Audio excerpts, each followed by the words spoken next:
प्रिय विद्यार्थियों, पूर्व में हमने रोग एवं रोग के होने के कारण एवं टिक्का डिजीज ऑफ ग्राउंडनट के बारे में बात की थी। यह अध्याय बाजरे का हरित वाली रोग, जो कि किस प्रकार से बाजरे की फसल को हरित वाली रोग के कारण नुकसान पहुंचता है, इसका अध्ययन हम आने वाली स्लाइड्स में करेंगे। Green ear disease of bajra, that is a very popular disease in the western Rajasthan, where the bajra is grown as major crop. This disease is very disastrous when it infects bajra. It infects its ears, its grains, and all other parts of the tillers are infected by the disease, and the yield of the bajra has reduced drastically. So what are the reasons, what are the different symptoms of green ear disease of bajra, we will study in coming slides. Green ear disease 1907 के अंदर Buttler द्वारा report की गई थी। ये भारत के अंदर UP, MP, Haryana, Delhi, Punjab, Gujarat, Karnataka, Maharashtra और तमिलनाडु, इन सभी स्टेट से इसको रिपोर्ट किया गया है और लगभग 100% तक भी नुकसान पहुंचाने का कार्य करती है। इसमें 3 प्रकार के लक्षण देखे गए हैं, जिसमें पहला लक्षण है downy mildew stage on leaves, second green ear stage and third is shoot and bud deformation stage. ये 3 प्रकार के लक्षण ग्रीन ईयर डिजीज के कारण उत्पन्न होते हैं। पहले हम बात करेंगे downy mildew stage. Downy mildew stage basically downy mildew disease, जो कि पेरोनोस्पोरेंस के मेंबर के द्वारा उत्पन्न किया जाता है, और हरित वाली रोग भी रोग कारक जो है वो स्क्लेरोस्पोरा ग्रेमिनिकोला है, जो कि डाउनी मिल्ड्यू बीमारी करने के लिए जाना जाता है। डाउनी मिल्ड्यू डिजीज, जिसको हिंदी के अंदर मृदुरोमिलासिता कहते हैं, इसके लक्षण पत्ती की ऊपरी या निचली सतह के ऊपर कॉटन की जैसी, कपास के जैसी, रुई की जैसी अभिवृद्धि हो जाती है, जिसे हम डाउनी मिल्ड्यू कहते हैं। The plants becomes yellow, small and weak. Leaves are chlorotic. पत्तियाँ पीली पड़ जाती है, पत्तियों के ऊपर स्ट्रिक्स रेखाएं बन जाती है, और पुरानी पत्तियाँ जो है वो नई पत्तियों के बजाय ज़्यादा अफेक्ट होती है। मॉर्निंग के अंदर इसकी पत्ती की सरफेस के नीचे की ओर मृदुरोमिल ग्रोथ, जिसको मैंने बताया कि डाउनी ग्रोथ जो है वो पाई जाती है पत्ती की निचली सतह के ऊपर, और पत्ती की ऊपरी सरफेस जो है वो ब्राउन हो जाती है और उसके अंदर जो है पत्तियों का श्रिंकिंग हो जाता है।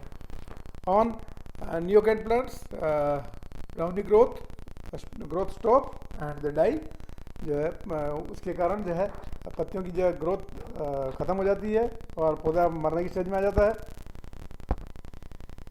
Green ear stage, no ear formation.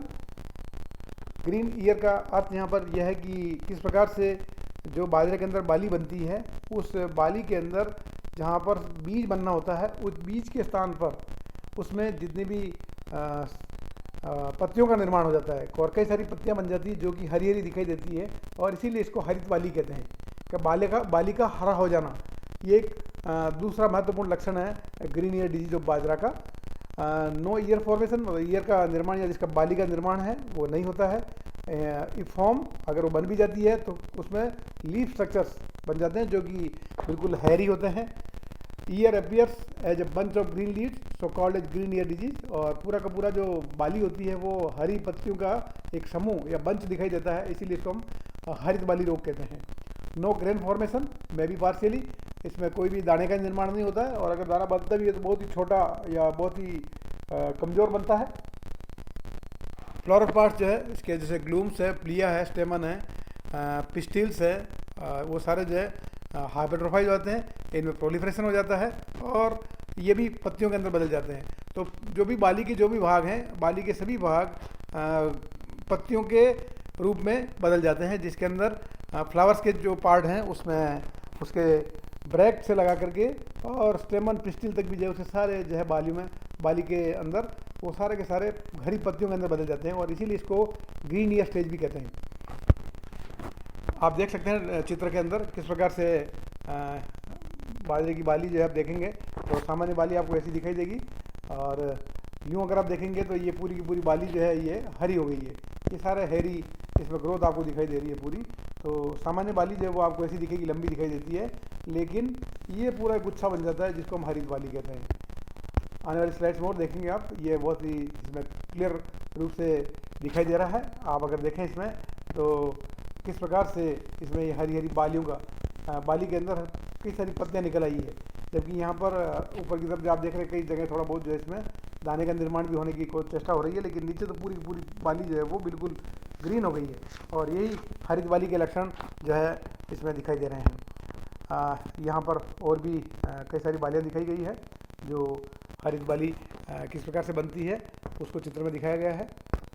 तीसरा जो इसके अंदर इम्पोर्टेंट डिफॉर्मेशन होता है, इसकी जो सूट बर्ड जो भी होती है और उसके अंदर भी डिफॉर्मेशन हो जाता है। इसके अंदर जो टीलर्स बनते हैं, जिसको हम कह सकते हैं जो सूट के गुच्छे जो निकलते हैं उनको हम टीलर्स कहते हैं। टीलर्स का फॉर्मेशन कम हो जाता है, प्लांट जो है वो ड्वार्फ हो जाता है, छोटा हो जाता है, एक झाड़ी का रूप धारण कर लेता है, क्योंकि इसके अंदर जो है इंटरनोड्स स्मॉल हो जाते हैं और जो बर्ड्स बनती है वो बर्ड साइज जो है वो डिफॉर्मेट हो जाती है। और जो ऑक्सिलरी सूट्स हैं वो ऑक्सिलरी सूट जो इसके अंदर प्रोलिफरेट हो जाते हैं और मेन सूट जो होता है इसका वो लगभग डिफॉर्म हो जाता है। तो बाजरे के हरित बाली रोग के कारण जो है ये सारे इसमें एबनॉर्मलिटीज़ पैदा हो जाती है। यहाँ पर देख रहे हैं हम किस प्रकार से स्टंटिंग हो गई है, पौधा बिल्कुल छोटा रह गया बाजरे का और पूरा का पूरा पौधा जो है वो एक झाड़ी के रूप में बन गया है। और यहाँ पर ऊपर की तरफ ये हरित बाली इसमें दिखाई दे रही है। तो ये सभी प्रकार के लक्षण बाजरे के अंदर पैदा होते हैं। कॉजल ऑर्गेनिज्म जैसा कि मैंने आपको बताया स्क्लेरोस्पोरा ग्रेमिनिकोला, जो कि ऑब्लिगेट पैरासाइट होता है। और ऑब्लिगेट पैरासाइट वह होते हैं जो कि किसी भी स्थिति में डेड ऑर्गेनिक मैटर के ऊपर वो जिंदा नहीं रह सकते हैं और इनको अपना लाइफ साइकिल पूरा करने के लिए जिंदा होस्ट चाहिए। और आप कह सकते हैं कि जो है वो अपना लाइफ साइकिल लिविंग होस्ट पर ही पूरा करते हैं। सिस्टमेटिक इन्फेक्शन करते हैं ये स्पोरेंजियोपोर जो इसके वो द्वियात्रीभाजी होते हैं। बूस्पोर जो है वो सॉइल बोर्न होता है या सीड बोर्न होता है, जो ऊस्पोर फील्ड के अंदर पड़े रहते हैं। और जब भी फसल नई बोई जाती है तो इन ऊस्पोर्स के द्वारा प्राथमिक संक्रमण का कार्य किया जाता है। और इसके लिए लगभग रिलेटिव ह्यूमिडिटी जो है वो 75% होनी चाहिए और टेम्परेचर 15 से 25 डिग्री का टेम्परेचर इसके लिए सबसे सूटेबल होता है। तो स्क्लेरोस्पोरा ग्रेमिनिकोला के ओवरनाइट ऊस्पोर्स जो कि फील्ड के अंदर पड़े रहते हैं या बीज के साथ पड़े रहते हैं, वो सबसे पहले प्राथमिक संक्रमण का कार्य करते हैं। और बाद में जब प्राथमिक संक्रमण हो जाता है और जब सेकेंडरी स्टेज आती है, जब डाउनी मिल्ड्यू स्टेज आती है, तो वहाँ पर इसके अंदर कोनिडिया का निर्माण होता है और कोनिडिया के द्वारा जो है द्वितीयक संक्रमण का कार्य किया जाता है। और ये कोनिडिया जो है वो बीमारी को एक स्थान से दूसरे स्थान पर, एक पौधे से दूसरे पौधे में पहुँचाने का कार्य करते हैं। जबकि ऊस्पोर जो है वो रेजिस्टेंस स्ट्रक्चर होता है जो कि सेक्सुअल रिप्रोडक्शन के पश्चात बनता है और ये जब फसल काट ली जाती है तो ये फील्ड के अंदर पड़ा रहता है और अगली सीजन के अंदर रोग को करने का कार्य करता है। अगर हम इसका वर्गीकरण देखें, इसकी सिस्टमेटिक पोजीशन देखें, वर्गीय स्थिति के अंदर ये किंगडम प्लांटी किंगडम के अंदर आता है। Division mycota, sub division eumycotina, class oomycetes, order peronosporales, family peronosporaceae and genus is sclerospora, whereas species is Graminicola. So Sclerospora graminicola is belongs to family Oomycetes and the order Peronospores, which is the source of downy mildew disease in the major crop plants. How disease can be managed? How we can control the disease?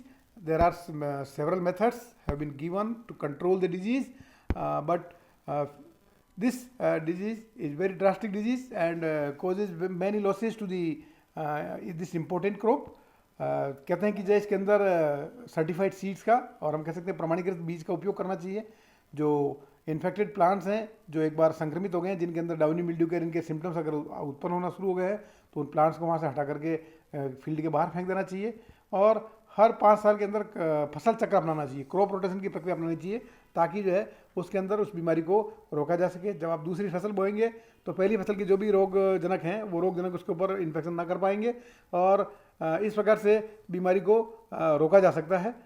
Seed का treatment किया जाए, थीराम के द्वारा जो है 2.5 ग्राम प्रति kilo बीजों को एक बार थीराम के द्वारा ट्रीट करके फिर बोया जाए। मैंकोजेब 2.5 किलोग्राम प्रति हेक्टर के हिसाब से उसका स्प्रे किया जाए। फर्स्ट स्प्रे जो है वो 2-3 वीक के अंदर ही, जब बीज बो दिया जाता है और फसल जब वो अपने 2-3 वीक की स्टेज में होती है, तभी उसके अंदर फर्स्ट स्प्रे जो है वो मैंगोजेब का किया जाए। और सेकंड स्प्रे जो है जब बाली बनती है उस समय किया जाए तो काफ़ी हद तक डिजीज़ को रोका जा सकता है। या आप डिजीज रेजिस्टेंट वैरायटीज जो कि रोग प्रतिरोधी किस्में हैं उनकी बोई किया जाए, जिसके अंदर पूसा मोती, HB1, BBH4, पूसा 23, ये सारी जो है डिजीज रेजिस्टेंट वैरायटीज है, इनको बोने से भी बीमारी के रोकथाम का एक काम किया जा सकता है। तो हम देखते हैं कि बाजरा जो कि राजस्थान की महत्वपूर्ण फसल है और वेस्टर्न राजस्थान के अंदर ये एक इम्पोर्टेंट स्टेपल डाइट है, जिसके अंदर बाजरे की रोटी और सरसों का साग जो कि बहुत ही महत्वपूर्ण पकवान के रूप में हम कह सकते हैं कि जब वो काम में लेते हैं, बाजरे का खींच बनता है और भी कई सारे महत्वपूर्ण उपयोग है बाजरा के। तो इस महत्वपूर्ण फसल के ऊपर इस बीमारी के कारण काफ़ी लॉसेज होते हैं और इसको रोकने के लिए हम इन सभी मेथड्स को अगर काम लें तो निश्चित रूप से बाजरे के हरित बाली रोग पर नियंत्रण किया जा सकता है। धन्यवाद।